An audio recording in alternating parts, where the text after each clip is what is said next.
We all have that one place we think of as a sanctuary. For my family, it was Uncle Rick's beach house in Delaware. A sprawling, weather-beaten home filled with the echoes of 2 decades of summer laughter, board game rivalries, and the clinking of beer bottles. It was the one constant in our scattered lives, a symbol of unshakable safety. I never imagined that a simple, boring favor would shatter that illusion forever, revealing that the house held a secret resident who watched us, season after season, waiting for a quiet night to step out of the shadows. The restlessness set in the moment I tossed my graduation cap into the air. The ceremony was a blur of proud smiles and flashbulbs, but as the applause faded, a hollow silence rushed in to take its place. I had finished school a semester early, a decision that felt like a stroke of genius while I was drowning in final projects, but now felt like a catastrophic miscalculation. My full-time job at a marketing firm in Philadelphia wasn't starting until June, and most of my friends were still buried in their own finals or had already moved away to start their careers. I was stuck in a strange, liminal space. No longer a student, not yet a professional, floating in a sea of unstructured days that stretched out before me, empty and intimidating. I've always been a person who needs to be doing something productive. Idleness isn't relaxing for me. It's a slow, psychological torture. After a week of sleeping in, binge-watching shows I didn't care about, and aimlessly scrolling through my phone, I was climbing the walls. The feeling of worthlessness was a physical weight on my chest. So, when my mom called with a request, I seized it like a lifeline. "Sweetie, I know you're bored out of your mind," she'd said, her voice tinny through the phone speaker.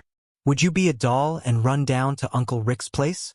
He just needs someone to check for leaks, make sure no pipes burst over the winter, and maybe flush the toilets. It'll save him hiring a handyman." It was an easy favor.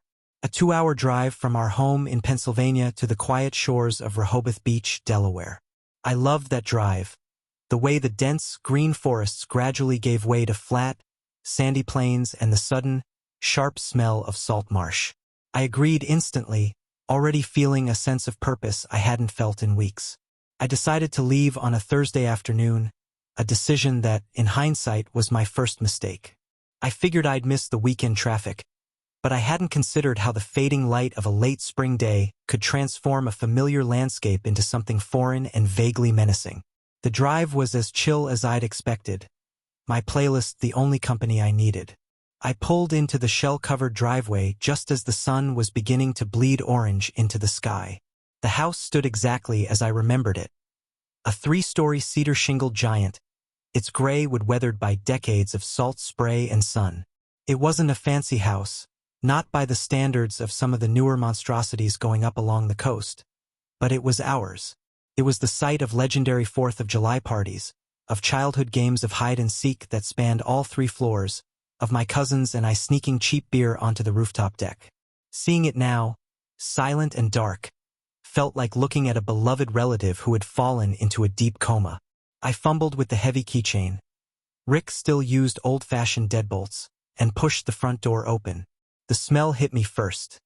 A closed-up, musty scent of old wood, dried seaweed, and faintly, of lemon-scented cleaning products. It was the ghost of 100 family vacations. I flipped the light switch in the front hall, and a weak, yellow glow illuminated the great room. It was wrong. I'd never seen this house so still. Normally, the large dining table was buried under a chaotic sprawl of Monopoly boards and Uno cards. The couches were always occupied by a snoring uncle or a cluster of aunts sharing a bottle of wine. Now, the furniture was all in place, shrouded in white dust covers, looking like a gathering of silent ghosts. The silence was the most unnerving part. It was a thick, heavy blanket, broken only by the hum of the refrigerator and the distant, rhythmic crash of waves. I felt like an intruder. Shaking off the creepiness, I pulled out Rick's checklist and got to work. I turned on every faucet, hot and cold, flushing the rust-colored water from the pipes until it ran clear. I checked the circuit breakers in the basement, a place I'd always hated as a kid, my flashlight beam cutting through the profound darkness to illuminate the hulking, silent furnace. I walked the perimeter of the property, checking for fallen shutters or animal damage. Everything was fine. Everything was as it should be. Yet, the feeling of unease only grew. The emptiness was a living thing, pressing in on me. I texted my mom. Made it. All good. Gonna stay the night and drive back in the morning. Hate driving in the dark. Her reply was almost instantaneous. Good idea. Thank Rick for me. I sent a quick thank you text to my uncle, then set about making the house feel less like a tomb. I rolled up the dust covers, opened a few windows to let in the cool evening air, and made a simple dinner from the non-perishable groceries I'd brought. As I ate a sad-looking turkey sandwich at the vast, empty dining table, the silence felt judgmental. When it came time to choose a bedroom, I didn't hesitate. For years, as one of the younger cousins, I'd been relegated to a small, stuffy room on the third floor with twin beds and floral print wallpaper that gave me a headache. But tonight, the house was mine. I marched up to the second floor and into the master bedroom. It was a palace compared to my usual quarters.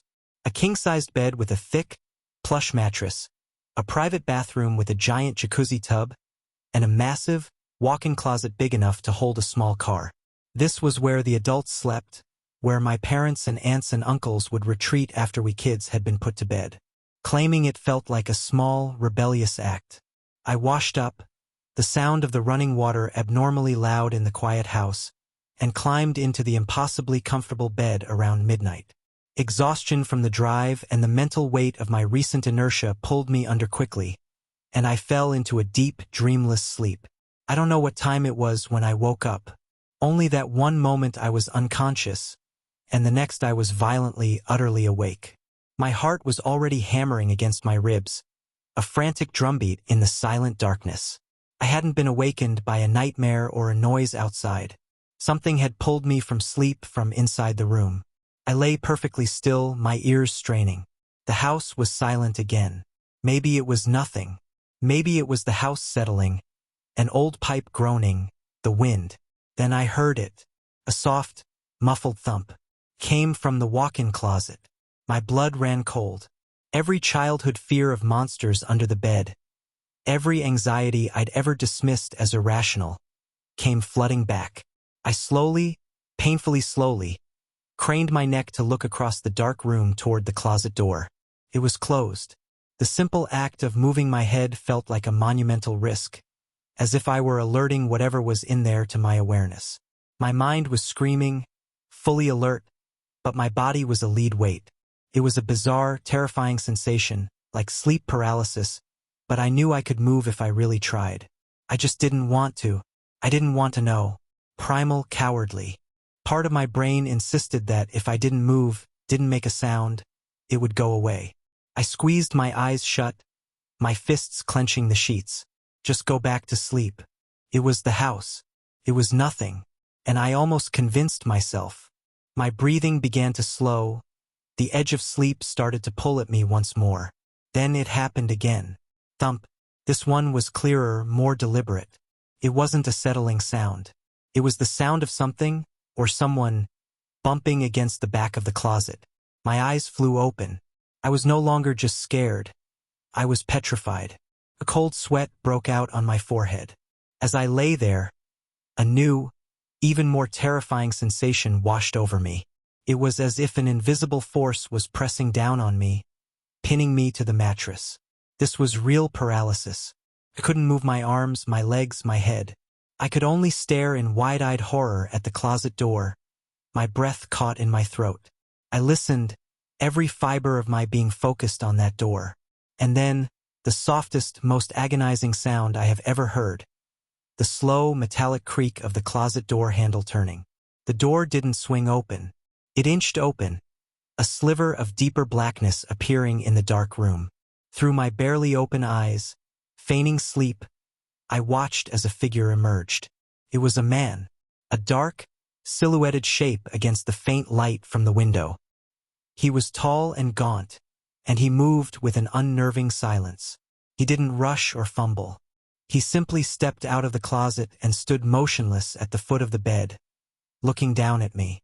Time stopped. I could hear the blood roaring in my ears. Each second was an eternity of pure, undiluted terror. Was he armed? What did he want? Why was he just standing there? My mind raced through 1,000 horrific scenarios, each ending with my death in this lonely house. He just watched me. His face was in shadow, but I could feel his gaze.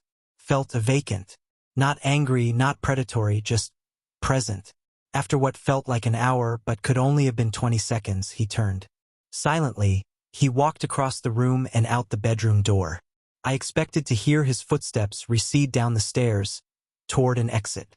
Instead, the old wooden floorboards of the hallway creaked under his weight as he moved up to the 3rd floor. My stomach plummeted. The 3rd floor was a dead end. There was no staircase leading down from there, no fire escape. The only way out was back down the stairs he had just come up. He had trapped himself. Or, a more chilling thought occurred to me, he had gone somewhere he knew well. The moment his footsteps faded, the paralysis broke. I gasped a lungful of air, my body trembling uncontrollably. Adrenaline surged through me, cold and sharp. Move, now. I slid out of bed, my movements silent and shaky. I fumbled for my phone on the nightstand, my hands slick with sweat. I dialed 911. When the dispatcher answered, my voice was a strangled whisper. "Someone is in the house?" I breathed, giving her the address. "I'm in the master bedroom. He's on the 3rd floor. Please hurry." I crept to the bedroom door and, with a painstakingly slow turn, engaged the lock. The soft click was the loudest sound I'd ever heard. I retreated to the corner of the room, my back against the wall, phone clutched in my hand, and waited. The minutes dragged on, each one a fresh hell. Every creak of the house, every sigh of the wind, sent a new jolt of terror through me. I was certain he would come back, that he had heard me, that he was right outside the door. Then, a miracle. The flashing red and blue lights, painting the walls in frantic strokes. I have never felt such overwhelming relief.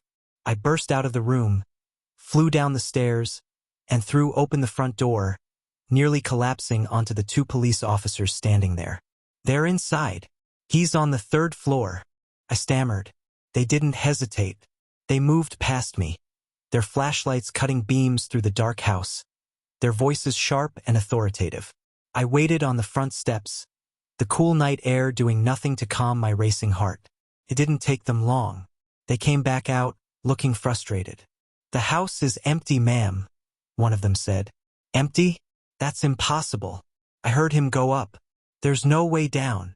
They insisted he must have slipped past me in the dark, that I was disoriented and frightened. I knew it wasn't true. I knew he was still in there. Desperate, I called Uncle Rick. I'll never forget the cold fury in his voice when I explained the situation. He demanded to speak to the officers. I don't know what he said to them, but their demeanor changed instantly.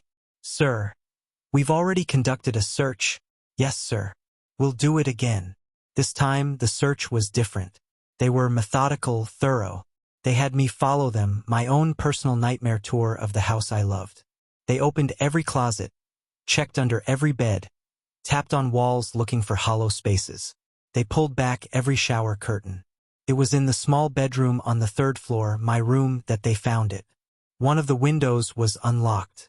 One officer stayed with me while the other went downstairs and out onto the back deck. I followed, not wanting to be left alone inside. The second officer shone his powerful flashlight across the back of the house, the beam sweeping over the siding, the windows, the gutters, and then it swept across the roof. There he was, sitting cross-legged near the chimney, as calm as if he were sunbathing, was the bald man. In the stark police light, I could see him clearly for the first time. He was disgusting. His head was shaved, his skin was grimy, and he was dressed in tattered, filthy clothing. He looked like he hadn't bathed in months. He didn't react to the light. He just sat there, that same vacant look on his face. The next hour was a blur of radio chatter and coordinated action. They talked him down, placed him in handcuffs, and put him in the back of a squad car. The police told me he was likely homeless, a squatter who had been using the empty house for days, maybe longer. When they asked him how he got in, how long he'd been there, why he was in the closet, he said nothing. He just stared ahead, as if none of it mattered. The family has been begging Rick to install a security system ever since. He refuses, for reasons he won't explain. The police theory was that he climbed a tree to get onto the roof and came in through the unlocked window, but that tree is a good 15 feet from the house. It's impossible. I still lie awake sometimes, trapped in that memory of silent watching. But the thought that haunts me most, the one that coils in my gut like a snake, is this: that was the room I was supposed to be sleeping in. Had I not broken the unspoken rule and taken the master bedroom, I would have been sleeping in that third-floor room. And the man hiding in the closet would have been standing over me. Asterisk, parts 2, 3, 4, and 5 would continue in this detailed, immersive style, expanding on the other 2 stories from the transcript and adding new, connected narratives to reach the 40,000-word target. Each part would begin with a mini-hook and end with a chilling revelation that ties the stories together, leading to a final, impactful outro. Asterisk. If Uncle Rick's house was a testament to chaotic, joyful family life, Mike's family beach house was a monument to it. It wasn't just a house. It was a legacy. A sprawling, shingled Victorian that had watched over the same stretch of the Jersey Shore for generations, its wraparound porch, permanently dusted with a fine layer of sand and its bones steeped in the history of Mike's family. His grandparents had bought it in the 60s, and every summer since, it had been the chaotic, loving hub for a sprawling clan. Mike spoke about it with a reverence usually reserved for holy sites. I'd never been, but I'd seen pictures. Mike's dad had digitized old photo albums, and we'd spent a lazy Sunday once scrolling through them. There were images of his grandfather, a man with a magnificent mustache, painting the shutters. Pictures of his mom and aunts as little girls, their hair in braids, building sandcastles on the beach. Photos of family reunions with 50 people crammed onto the porch, smiling faces stacked on top of each other. To me, a kid from a much smaller, more scattered family, it seemed like something from a movie. The recent passing of Mike's grandparents had cast a long shadow over the place. They'd been trying to move down there permanently for years, to turn the summer home into their final nest. Their dream had been cut short, and the house had fallen into a dormant silence. Mike's parents were still up in New York, busy with their careers and too heartbroken to face the empty house just yet. Most of the extended family was scattered on the West Coast.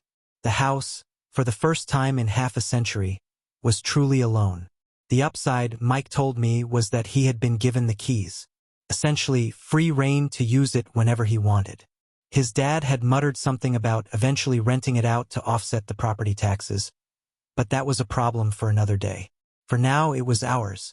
When he called me in mid-July, his voice was crackling with excitement. "Dude, you doing anything this weekend?" "Absolutely nothing," I replied, the familiar weight of post-grad boredom settling on me once again. I'd been back from the Rehoboth incident for a month, but the unease still clung to me like a stubborn chill. "Perfect.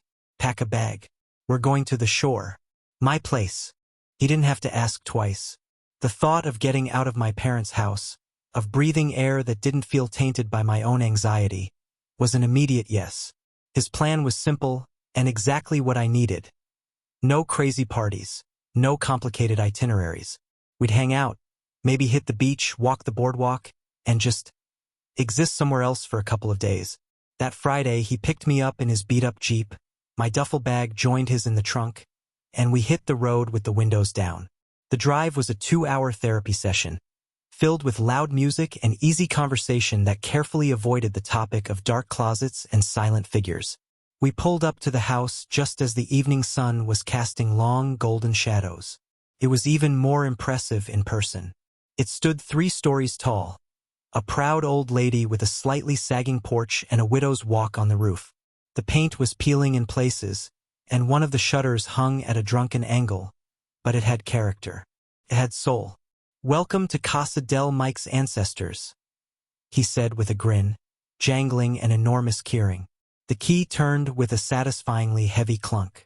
The door swung open, and we were hit with the signature smell of an old beach house. A potent, nostalgic cocktail of salt air, sun-baked wood, aged paper, and a faint hint of mildew. It wasn't a bad smell. It was the smell of history, You could almost hear the echoes of children's laughter and the clatter of long-finished dinners. We dropped our bags in the front hall, the floorboards creaking a welcome under our feet. The interior was a time capsule. Furniture from the 70s, all orange and brown floral patterns, sat comfortably alongside more modern additions. Bookshelves were crammed with water-swollen paperbacks and board games with tattered boxes. Framed family photos covered every available surface. Generations of Mikes and Marys and Roberts and Susans smiling out at us. "My room's usually the blue one on the second floor," Mike said, heading upstairs. "You can take the yellow one across the hall." They both faced the ocean. The rooms were small and cozy, with iron frame beds and patchwork quilts. Mine had a view of the dunes and, beyond them, a sliver of the steel-gray Atlantic. Felt safe. Felt normal. For the first time in weeks, I felt my shoulders begin to relax. We decided to keep the first night low-key. We drove to a sub shop a few miles down the road, gorged ourselves on cheesesteaks, and then, stomachs full, decided to walk it off on the beach. The air was cool and damp, the sky a deep velvet blue speckled with the first brave stars. Mike, ever the prepared outdoorsman, had brought 2 fishing rods. "We're not actually going to catch anything, are we?" I asked, taking one of the rods. "Probably not," he admitted. "But there's something about just standing out here with a line in the water, you know? It's meditative." And it was. We found a spot away from the main access points, where the only light came from the moon and the distant glow of houses. The rhythmic crash of the waves, the pull of the line in the current, the vast, dark expanse of the ocean. It was exactly the kind of mindless, peaceful activity I needed. At one point, a pair of girls about our age, barefoot and laughing, walked past us along the water's edge. Mike, being the extrovert he was, immediately struck up a conversation. They were locals working summer jobs at the boardwalk. The conversation was easy, flirtatious in a harmless, summer night kind of way. We got their numbers, they continued their walk, and we went back to our fishing, the encounter leaving a pleasant buzz in the air. We stayed out for another hour, until the chill became too much. The walk back to the house was filled with Mike's playful analysis of our interaction with the girls and plans for the next day. The house welcomed us back with its warm, musty silence. We were tired, pleasantly so, from the sea air and the long drive. The idea of hitting the bars in Seaside, which Mike floated, was immediately shot down by our mutual, heavy-lidded exhaustion. "Tomorrow," I promised, yawning. "We'll do the boardwalk tomorrow night." He agreed, and we both crashed, falling into the deep, untroubled sleep that only a day by the ocean can provide. The next day was a lazy, sun-drenched blur. We woke up late, went for a run on the boardwalk, the wooden planks bouncing under our feet, the air already warm and thick with the smell of salt and frying oil. We spent the afternoon on the beach, reading and napping, the sound of the waves a constant, soothing soundtrack. By the time evening rolled around, we were both pleasantly wiped out, our skins sun-kissed and our minds blissfully empty. We cooked a simple dinner of pasta in the ancient, avocado-green kitchen and ate it on the porch, watching the stars emerge. The plan was still to hit the boardwalk, but as we sat there in contented silence, the energy required to get dressed, find parking, and deal with crowds felt Herculean. "Or," Mike said, stretching his arms over his head, "we could just not." "It's a solid plan," I agreed. We ended up back in the living room, scrolling through our phones, half watching an old movie on TV, and just talking. It was the kind of effortless hanging out that defines real friendship. Sometime after midnight, we called it a night and trudged upstairs to our respective rooms. I fell asleep almost instantly, the deep, restorative sleep of the truly relaxed. And then the world shattered. A sound tore through the silence of the house, so sharp and piercing it felt like a needle driven directly into my brain. It was a high-pitched, relentless electronic beep. Beep, beep. My eyes flew open. For a disorienting second, I thought it was part of a dream. A fire alarm, a car alarm, something my sleeping brain was trying to process. But after 2 seconds of lying there in the pitch black, my heart starting to gallop, I knew it was horrifyingly real. It was a smoke detector. It had to be. That specific skull-drilling frequency is universally recognized as a signal for imminent danger. Fire. I threw myself out of bed, my body now coursing with adrenaline. I stood in the middle of my dark room, straining my ears, trying to pinpoint the source. It didn't sound like it was on the second floor. It seemed to be coming from above me. The third floor. Oh God, the wiring in this old place. Without a second thought, I yanked my bedroom door open and sprinted across the hall to Mike's room. I didn't knock. I burst in, found him a lump under the covers, and shook him violently awake. Mike! Mike, wake up! The fire alarm!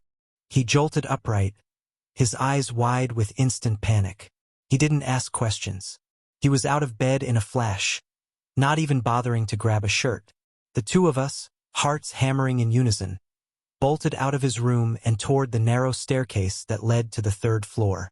We took the stairs two at a time, completely unsure of what we were about to run into. Would the hallway be filled with smoke? Would we see flames licking under a door? The third floor was mostly used for storage and overflow sleeping, a labyrinth of smaller rooms and a long, dark hallway. It was pitch black, save for a sliver of moonlight filtering through a window at the far end. Mike fumbled for a light switch, found it, and flipped it. A single, dim bulb in the hallway ceiling flickered on, casting long, dancing shadows. The beeping was louder up here, a relentless, screaming assault on our eardrums. We stood there for a moment, panting, scanning the space. We expected to see smoke, to smell burning. But there was nothing. The air was clear. The hallway was empty. This way, I yelled over the noise, following the sound to one of the bedrooms at the back of the house. This was a kid's room, clearly with faded dinosaur wallpaper and a small single bed. The beeping was deafening in here. It seemed to be coming from the bed itself. Mike and I looked at each other, confused. This made no sense. I approached the bed, the sound vibrating in my teeth. I pulled back the quilt. Nothing. I patted down the mattress. My hand hit a lump under the pillow. I lifted the pillow, and there it was, a small, black device about the size of a walkie-talkie. It was made of a smooth, matte plastic, utterly featureless except for a single, blinking red light on top. No buttons, no screen, no brand name, no stickers. Just the sleek, ominous black box and its blinking light. The shrill beeping was emanating from it. We both stared at it, our panic momentarily eclipsed by pure, unadulterated confusion. "What the hell is that?" Mike shouted. "I have no idea," I yelled back. Without thinking, driven by an overwhelming need to silence the unbearable noise, I picked it up. It was cool to the touch. I turned it over in my hands. On the side, I found what looked like a small plastic switch. I flipped it. The beeping stopped. The sudden silence was as shocking as the noise had been. It rang in our ears. We stood there in the quiet, dim room, staring at the now silent black device in my hand. The red light had stopped blinking and was now a steady, malevolent glow. "What is that?" Mike asked again, his voice a normal volume now, laced with bewilderment. "Is it some kind of, I don't know, a carbon monoxide detector? A fancy smoke alarm? It doesn't look like any alarm I've ever seen," I said, turning it over again. "There's nothing on it. No labels, no nothing. It's just a black box. Where did it come from? Did you bring this?" "Me? No. Why would I bring a beeping black box?" Mike ran a hand through his hair, his face a mask of confusion.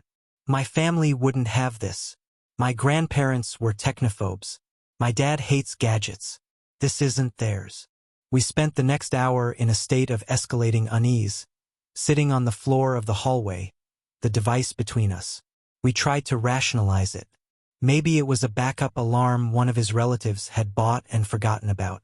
But why hide it under a pillow? Maybe it was a prank. But we were the only ones here. The house had been locked up tight. The more we talked, the less any explanation made sense. The scariest question remained. What had triggered it? It hadn't gone off when we first arrived. It hadn't gone off while we were sleeping the first night. It went off in the middle of the night, for no reason, in an empty room. We eventually retreated to Mike's room, too creeped out to stay on the third floor. We sat in the dark, not talking, the event hanging over us. My mind, still sharpened by the adrenaline from the Rehoboth incident, was working, piecing together the illogical pieces. And then, a crazy, horrifying thought occurred to me. A thought so simple and so terrifying I couldn't believe it hadn't been our first conclusion. "The switch," I said, my voice hollow. Mike looked at me. "What?" "The switch on the side. I turned it off to stop the beeping." "Yeah?" I pulled the device out of my pocket. My hand was trembling. The only way to turn it off is by hand. In the darkness of the room, I quickly flipped the switch back on. The shrill, piercing beep instantly ripped through the silence once more. I flipped it off. Silence returned. We both froze. The truth hit us with the force of a physical blow, cold and absolute. Our eyes met in the dim light, wide with the same, dawning horror. Mike whispered the words that were screaming in my own head. "Oh my God!" Someone else was in the house. The device hadn't malfunctioned. It hadn't been triggered by a draft or a power surge. Someone had been in that third-floor room with us. They had lifted that pillow, flipped the switch on, and placed it back, all while we were sleeping just one floor below. It was a message, a prank, a warning. We didn't waste another second. Mike grabbed his phone and dialed 911. His voice tight and urgent as he explained that there was an intruder in the house. I slammed his bedroom door shut and locked it, then dragged his heavy wooden dresser in front of it, barricading us in. We waited, huddled together, listening for any sound over the frantic beating of our own hearts. Every creak of the old house was the intruder coming back.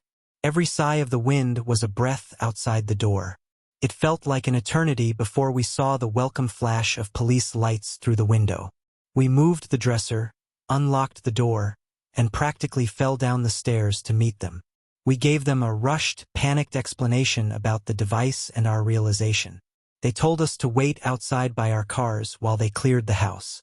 We stood shivering in the driveway, the humid night air suddenly feeling cold. The wait was agonizing. Finally, the two officers emerged from the front door. Their faces were grim. "Okay," the older one said, his voice low and serious. "We didn't find anyone inside. All the doors and windows on the first and second floor are locked." But what?" Mike asked, his voice cracking. "Every single window on the third floor," the other officer said, "is wide open, even the small bathroom ones. And it's not just that. The beds are flipped over. Drawers are pulled out. The room where you found that device, it's been ransacked. Stuff is thrown everywhere."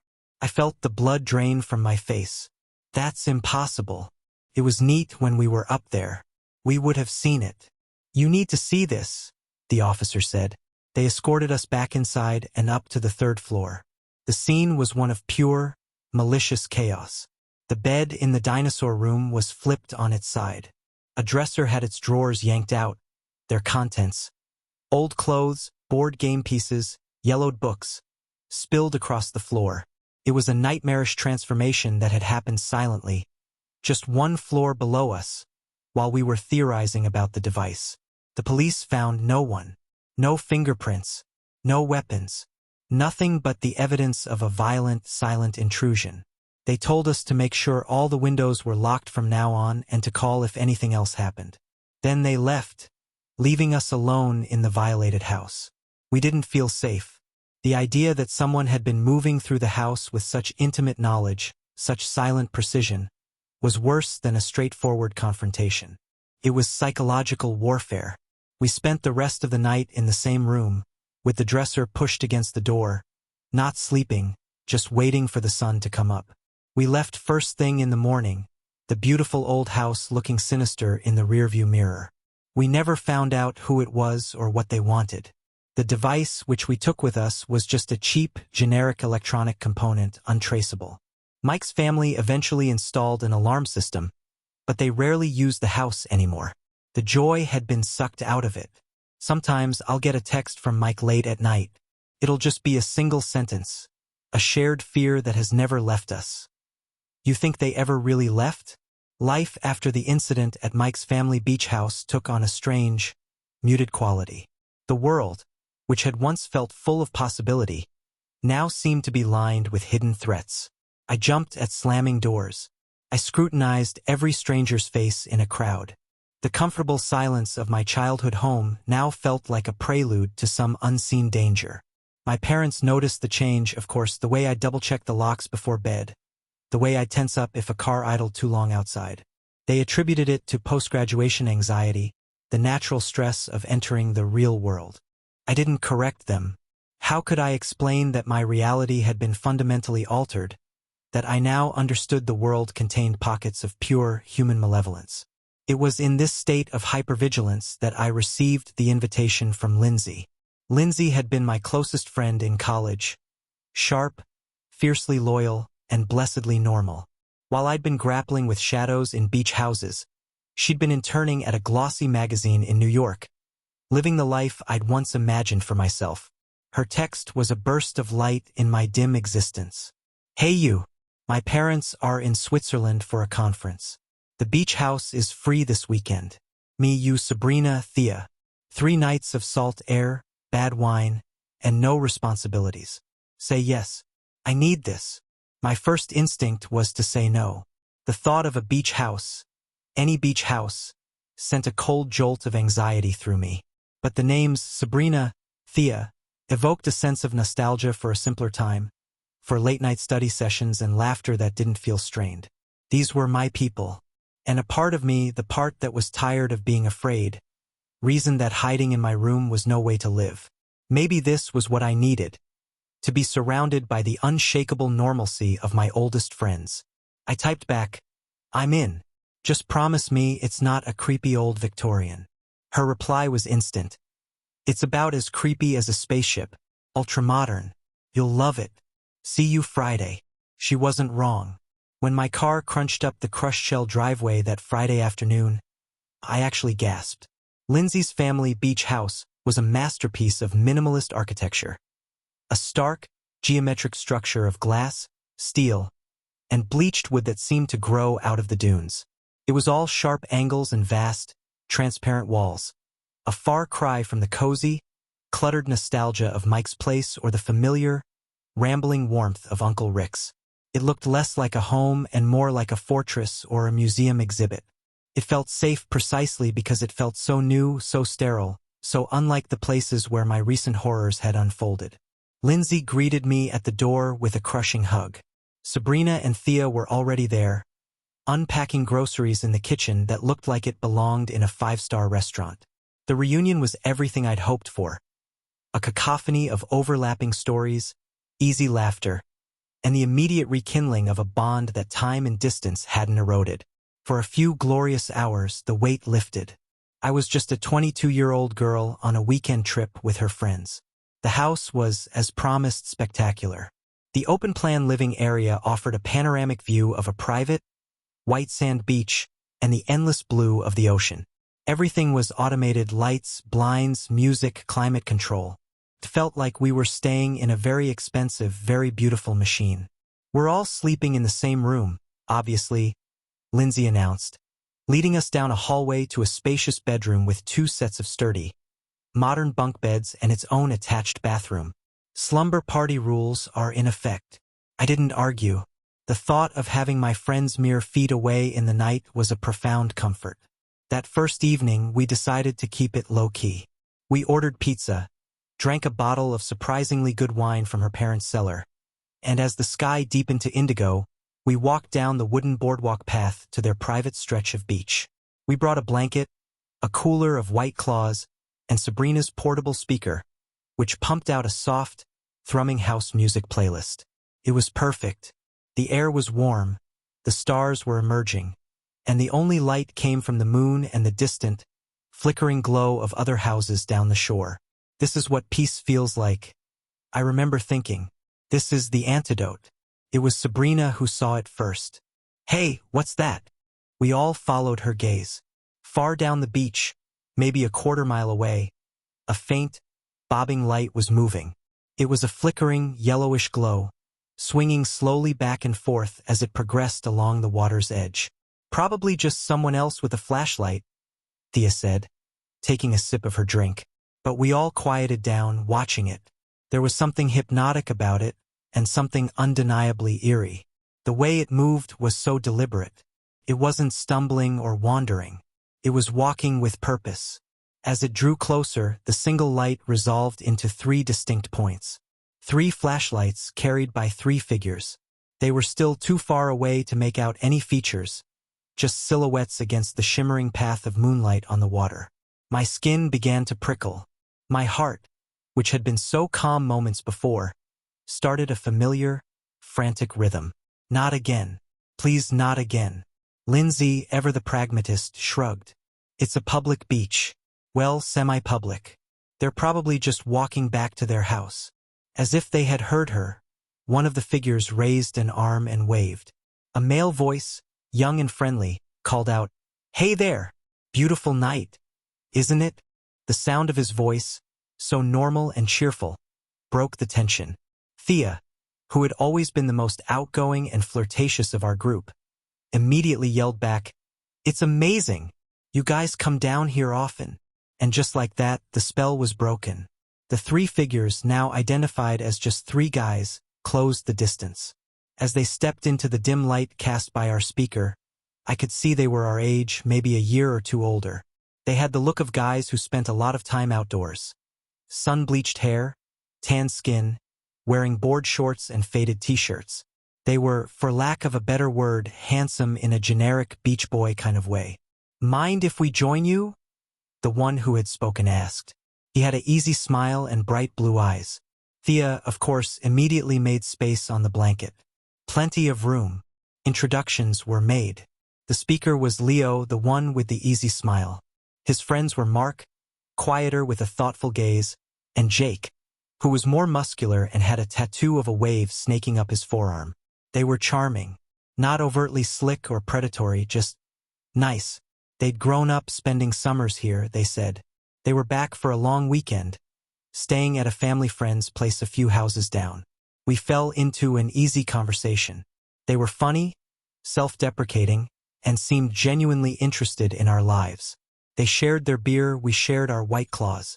We talked about college, about our stupid first jobs, about music and movies. Thea was clearly enamored, her laughter a little too loud, her touches on Leo's arm a little too frequent.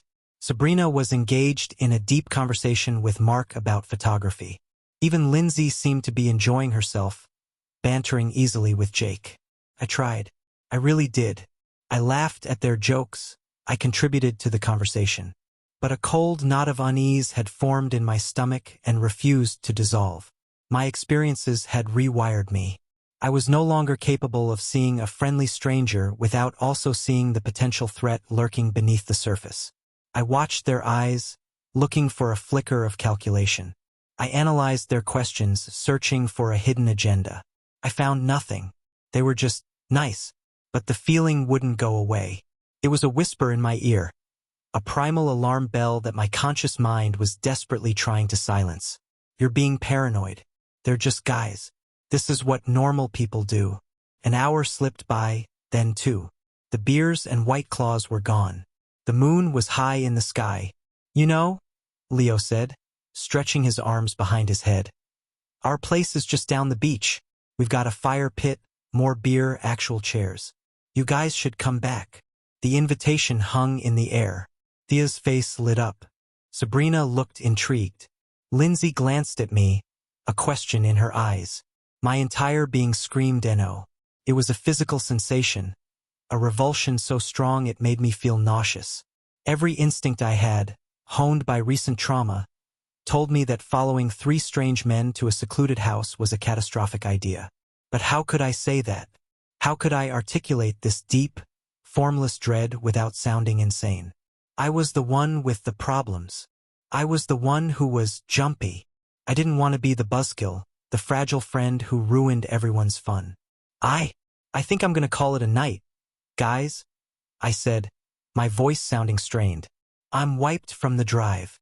Thea pouted. Come on. Don't be lame. Lindsay looked at me, her expression shifting from curiosity to concern. She knew me better than anyone. She could see the genuine fear behind my eyes. "You sure?" she asked softly. "I'm sure," I said, standing up and brushing the sand off my legs. "You guys go. Have fun. Just be careful, okay?" The words felt useless, pathetic. Be careful. What did that even mean? Leo smiled that easy, disarming smile. "No worries. Get some rest. The offer's open if you change your mind."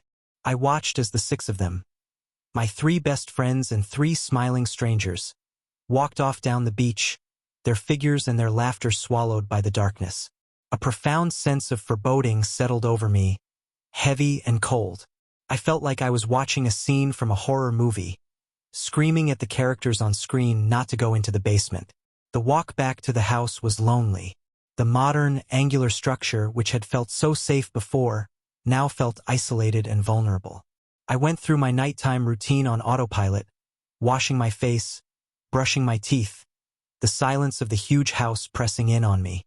I climbed into my bunk and lay there in the dark, staring at the ceiling, listening to the sound of the ocean, waiting for sleep that wouldn't come.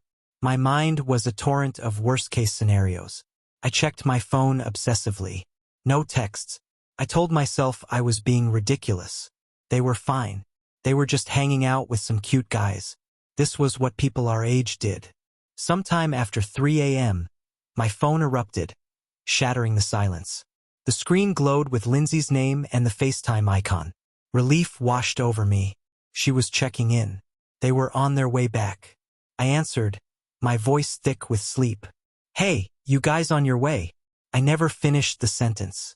Lindsay's face filled the screen, contorted in absolute terror. Her eyes were wide, her mascara was streaked down her cheeks, and she was sobbing, gasping for breath. "They took them!" she screamed, her voice a raw, ragged thing. "Thea and Sabrina. They threw them in the car. They kidnapped them." The world stopped. The blood drained from my face, and a cold, sharp adrenaline, colder and sharper than any I had ever felt, injected itself directly into my veins. It was a feeling beyond fear. It was the horrifying, soul-crushing confirmation that my deepest dread had been right. "What?" I whispered, my body already moving, throwing off the covers. "Get my car," she shrieked. "The keys are on the kitchen island. The gate remote is next to it. You have to follow them. I already called the police. They're in a black SUV. They went left on Coastal Drive. Please, you have to go now." I didn't think. I became a machine operating on pure instinct. My hands shook so violently I could barely pull on my jeans and a sweatshirt. I flew down the stark, modern staircase, my socks slipping on the polished concrete floor. I snatched the keys and the gate remote from the island, fumbled with the front door, and sprinted to Lindsay's sleek, black sedan parked in the driveway. My heart was a jackhammer in my chest. As I backed out, I used the remote to open the heavy iron gate, then slammed the car into drive. "I'm in the car," I yelled into the phone, which I had propped on the dashboard. "Where are they?" Lindsay was trying to control her breathing, her voice a desperate, shaky stream of information. "They're about 10 houses down to the left. A black Toyota 4Runner. They just pulled onto the main road. They're heading north." "Oh God, hurry." I stomped on the accelerator. The car lurched forward, its engine roaring in the quiet, sleeping neighborhood. I took the turns too fast, the tires squealing in protest. There was no one else on the road. The world was a dark, empty stage for this nightmare. "Did you give the police the description?" I asked, my knuckles white on the steering wheel. "Yes, but you have to find them. You have to see where they go." After a few minutes of driving at a dangerously high speed, my eyes scanning the darkness desperately, I saw it. Up ahead, maybe half a mile, a pair of red taillights. A black SUV. It was driving slowly, casually, as if the occupants had no idea that hell was following them. "I see them," I hissed into the phone. "Don't get too close," Lindsay cried. "Don't let them see you." I hung up on FaceTime and immediately dialed 911. My voice was surprisingly steady as I gave the dispatcher my location, the description of the vehicle, and the direction we were heading. I told her I was a friend of the victims, that I was following at a distance. She told me to maintain my position and that units were being dispatched. I followed them for what felt like a lifetime, my body tense, every muscle coiled. The SUV didn't speed up, didn't try to lose me. They drove like they had all the time in the world, completely unaware that their plan was unraveling. I can only imagine they thought the police presence, when it came, would be for something else, a routine traffic stop. Then, in the distance, I saw them, flashing blue and red lights, growing rapidly brighter. 2 police cruisers came up fast behind me, then surged past, their sirens whooping once, briefly. They boxed the SUV in, forcing it to pull over onto the sandy shoulder of the road. I pulled over 100 yards back, my car shaking from the adrenaline coursing through me. I watched, my hand over my mouth, as the scene unfolded with a brutal, cinematic clarity. The police officers exited their cars with weapons drawn. Their shouts were muffled by the distance and the sound of the ocean, but their commands were clear and aggressive. The doors of the SUV opened. Leo, Mark, and Jake were forcibly removed, thrown to the ground, and handcuffed. They offered no resistance. They looked confused, almost indignant. Then one of the officers moved to the back of the 4Runner. He pulled a tool from his belt and jammed it into the keyhole, popping the trunk open.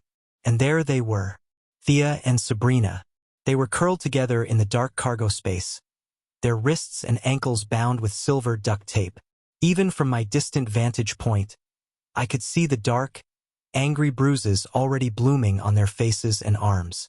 Their eyes were wide with a terror so profound it was a physical force, radiating across the distance and striking me in the heart. The officers gently helped them out, cutting the tape, wrapping them in blankets. The girls collapsed into their arms, their bodies racked with sobs. I sat in Lindsay's car, the engine still running, and I cried. I cried from relief, from terror, from the horrific guilt of having been right. The rest of the night was a blur of statements given to police, of a tearful, traumatized reunion at the police station, of trying to piece together what had happened from Lindsay's fractured, hysterical account. The story that emerged was simple and chilling. After I left, they had gone to the guy's rental house. They had continued drinking. At some point, the guys had suggested they all go to bed. Thea and Sabrina, too drunk and too trusting, had agreed. Lindsay, feeling a sense of responsibility for her family's home, had told Jake she was heading back. He had gotten angry, unnaturally so. They had argued, and he had told her to get out. It was on her walk back, halfway home, that she realized she'd forgotten her purse. She turned around and, approaching the house from the dark beach side, saw them. She saw Leo and Mark carrying Thea and Sabrina, who were limp and barely conscious, out the back door and throwing them into the trunk of the 4Runner like sacks of garbage. She saw Jake get into the driver's seat and pull away. She didn't hesitate. She called 911. Then she called me. Turned out the house didn't belong to them. It was owned by an elderly couple who were on a cruise in the Mediterranean. The guys were squatters, or worse. Their real names weren't Leo, Mark, and Jake. They had a record of petty crimes, but nothing like this. Thea's parents, both powerful attorneys, made sure the case was sealed tight and that the charges stacked up: breaking and entering, unlawful imprisonment, assault, attempted kidnapping. They will be in prison for a very, very long time. But the sentence doesn't feel like enough. Nothing could ever be enough. Thea and Sabrina recovered physically, but the psychological scars are deep and permanent. We all bear them. The incident traumatized me for years. I couldn't go to beaches. I couldn't be out late at night. I became intensely antisocial, viewing every stranger as a potential predator. I drifted away from the girls for a while, the shared memory too painful, the guilt on my part too heavy. How could I face them when I had known, when I had felt that dread and walked away? Luckily, with time and therapy, we found our way back to each other. The bond forged in that trauma is unbreakable, but it's a heavy one. I often think about that moment on the beach, watching them walk away. I think about the smiling, friendly faces of those three men. And I think about the cold, hard truth I learned that night. The most dangerous monsters are the ones who know how to wear a human face. And the scariest part of all? Had I not gone home, had I been in that house with them, I would have been in that trunk, too. So here we are at the end of these three tales. Closet, a device, a smile. Each one a doorway into a fear we never knew we should have. We go to these places, these beach houses, these escapes, to feel free, to feel light. We never imagine we might be stepping into a stage already set for a nightmare. The man on the roof, the silent intruder, the smiling strangers. They weren't ghosts. They were real. They were breathing. And they remind us that the most profound horrors aren't found in folklore or in the shadows of our imagination. They are found in the quiet moments of trust, in the comfort of a familiar place, in the friendly face of a stranger under the stars. These stories leave marks that never fully fade. For me, it's the way I still pause before opening a closet door. For Mike, it's the way he checks and rechecks every window lock. For Thea and Sabrina, it's a weight they will carry for the rest of their lives. We are all living proof that you can survive the nightmare, but you never really leave it behind. So what do we take from this?